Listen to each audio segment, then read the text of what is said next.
Exercise number 5.3 का question number 4। इस question में बच्चों कह रहा है कि how many terms of the APs must be taken to give a sum of 636। इस वाले सीरीज से हम लोग कितने टर्म्स को लेंगे कि उसका सम 636 हो जाएगा। एन की वैल्यू 636 हो जाएगा। तो यहाँ पे हमें एन की वैल्यूज निकाल लेना है। क्लियर। इसके लिए बच्चों हम लोग यूज करेंगे सम ऑफ एन टर्म्स का फॉर्मूला। एस एन का फॉर्मूला यूज करेंगे, ये होता है n/2 into 2a plus n-1 into D. Clear है। ये होता है formula sum of n terms निकालने का। अब इस वाले सीरीज का यूज करेंगे बच्चों और कुछ वैल्यूज निकाल लेंगे। जैसे फर्स्ट टर्म है, यहाँ पे फर्स्ट टर्म ए होता है और इसका वैल्यू है 9। कॉमन डिफरेंस निकाल लेंगे तो second term minus first term हो जाएगा 17 माइनस 9 और ये हो जाएगा 8। और यहाँ पे सम ऑफ एन टर्म्स भी दिया है एस एन की वैल्यू है 636। अब इन सारी वैल्यूज को इसमें पुट करना है और एन की वैल्यूज को निकाल लेना है। क्लियर बच्चों। तो एस एन की जगह पे रखेंगे 636 इज इक्वल टू n/2। ये हो जाएगा 2 इंटू ए की जगह पे रखना है 9 प्लस n-1 और डी की जगह पे रखना है 8। इसको सॉल्व करेंगे और 1/2 से इन सारे में मल्टीप्लाई कर देना है। तो ये हो जाएगा बच्चों n इंटू 18 या 1/2 से मल्टीप्लाई कर देते हैं प्लस n-1 8 इंटू 1/2। 2 से तो ये कैंसिल हो जाएगा 4 और 2 से ये 2 कैंसिल हो जाएगा। तो क्या बचा बच्चों यहाँ पे बचा 9 प्लस और 4 n-1 इंटू 4। तो 4 से इसमें मल्टीप्लाई कर देंगे तो ये हो जाएगा 4n-4। क्लियर। अब n से मल्टीप्लाई कर देंगे बच्चों यहाँ पे, तो फर्स्ट पार्ट हो जाएगा 9 माइनस 4 5। तो यहाँ से हो जाएगा 5n और n से 4n में मल्टीप्लाई करेंगे तो हो जाएगा 4n² और यहाँ पे है 636। तो ये बन गया बच्चों एक क्वाड्रेटिक इक्वेशन। क्या है बच्चों यहाँ पे एक क्वाड्रेटिक इक्वेशन है 4n² प्लस 5n और 636 को इसी साइड लेके आएंगे तो हो जाएगा -636 इज इक्वल टू 0। इसको हम लोग सॉल्व करेंगे और n की वैल्यूज निकाल लेंगे। क्लियर है बच्चों। n की वैल्यूज हमें निकाल लेना है 4n² प्लस 5n माइनस 636। अब देखो इसको हमें स्प्लिट करना है मिडिल टर्म को दो पार्ट में। और कैसे करना है, इसके लिए कंडीशन होता है कि फर्स्ट एंड लास्ट टर्म का मल्टीपल सेम होगा इन दोनों पार्ट का मल्टीपल। क्लियर। तो यहाँ पे हमें लिख लेंगे बच्चों फर्स्ट एंड लास्ट टर्म को मल्टीप्लाई करके 4 इंटू 636। ये माइनस है तो पूरा माइनस में आ जाएगा। तो इसको हम लोग फैक्टर निकालेंगे, 4 से इसको डिवाइड करेंगे और इसमें 4 से मल्टीप्लाई कर देंगे। जिससे डिवाइड करना उसी को इसमें मल्टीप्लाई कर देना है। तो ये हो जाएगा बच्चों 16 और इसको डिवाइड करेंगे तो 15 से डिवाइड करेंगे तो 60 हो जाएगा। 3 6 36 बचा, 9 से ये डिवाइड हो जाएगा। अब इसको सॉल्व करके देख लेना है, प्लस या माइनस करके देखना है। 5 नहीं आ रहा है इसलिए इसको और स्प्लिट करेंगे हम लोग।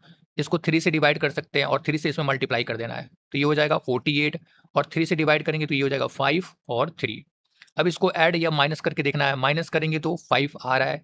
तो यही वाला टर्म है। अब हमें प्लस माइनस चेक कर लेना बच्चों। तो जो प्लस है यहाँ पे बड़ा वाला नंबर प्लस में होगा और छोटा वाला नंबर माइनस में होगा। तो इसको हमें स्प्लिट कर देंगे अब 4n² plus 53n minus 48n minus 636 is equal to 0। Clear बच्चों। ये हो जाएगा 0। अब यहाँ पे इस पार्ट को इसमें से जो कॉमन है उसको निकाल लेना है। तो फर्स्ट पार्ट में n कॉमन निकल जाएगा, बचेगा 4n plus 53 minus second part में भी बच्चों यही कॉमन बचेगा 4n प्लस 53 यही बचेगा। तो कॉमन क्या निकालना होगा, यहाँ से 12 कॉमन निकाल लेंगे। n का जो कॉफिशिएंट है बच्चों इसको देखना है। यहाँ पे 4n है, इसका मतलब 12 यहाँ से कॉमन निकल चुका है। ठीक है, और इक्वल टू 0 हो जाएगा। अब सेम नंबर है, इसको भी कॉमन निकाल लेना है 4n प्लस 53। तो बचेगा n minus 12 is equal to 0।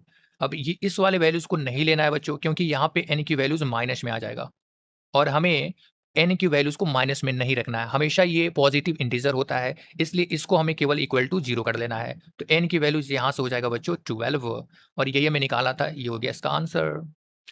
Next question है 5th नंबर। Question number 5। इस क्वेश्चन में कह रहा है कि the first term of AP is 5। इसका फर्स्ट टर्म 5 दिया है और लास्ट टर्म भी दिया है 45 और इसका सम भी दे दिया है बच्चों 400। तो क्या पूछ रहा है, find the number of terms and common difference. Number of terms यानी कि एन की वैल्यू में क्या होगा ये निकालना है, और कॉमन डिफरेंस मतलब कि डी की वैल्यू क्या होगा ये भी निकालना है।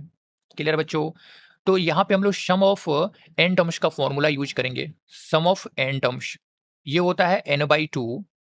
सम ऑफ एन टर्म्स निकालने का फर्स्ट प्लस लास्ट टर्म वाले फॉर्मूला का यूज करेंगे यहाँ पे। तो ये हो जाएगा first term A plus last term A N, और इससे ये निकल जाएगा सम।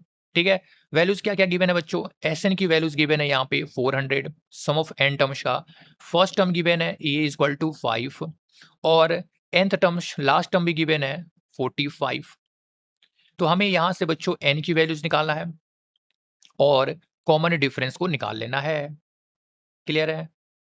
चलो वैल्यू पुट कर देते हैं बच्चों। ये हो जाएगा 400 is equal to n/2। First term है 5 और लास्ट टर्म है 45। इन दोनों को ऐड करेंगे तो ये हो जाएगा 50 और n/2 इंटू 50, ये कैंसिल हो जाएगा तो 25। इसलिए बच्चों n की वैल्यूज तो हम लोग निकाल लेंगे 400 डिवाइडेड बाई 25। 25 से ये कटेगा 2 जीरो तो 4 हो जाएगा, और इसको मल्टीप्लाई करेंगे तो 16 हो जाएगा। तो n की वैल्यूज तो निकल गया 16। एक आंसर हो जाएगा इसका 16। अब हमें d की वैल्यूज निकालना है बच्चों। तो d के लिए हम लोग nth टर्म्स का यूज करेंगे। nth टर्म्स का nth टर्म्स का फॉर्मूला ये होता है बच्चों a plus n-1 into D. इसका यूज करेंगे और यहां से हम लोग डी भी निकाल लेंगे। तो एनथ का वैल्यू है 45, इसको पुट कर देते हैं यहाँ पे, और ए की वैल्यू है बच्चों 5 है, प्लस n-1 है। एन की वैल्यू 16 अभी हमने निकाला, 16 -1, और डी की वैल्यू यहाँ से निकाल लेना है। 5 को इस साइड लेके आएंगे बच्चों तो माइनस हो जाएगा, और ये हो जाएगा 40 इज इक्वल टू 16 -1 हो जाता है 15 डी। तो डी की वैल्यू क्या होगा, डी की वैल्यू हो जाएगा 40/15। 5 से डिवाइड करना है बच्चों तो ये हो जाएगा 8 और ये हो जाएगा 3। तो डिफरेंस यहां से निकल गया 8/3। ये हो जाएगा इसका आंसर।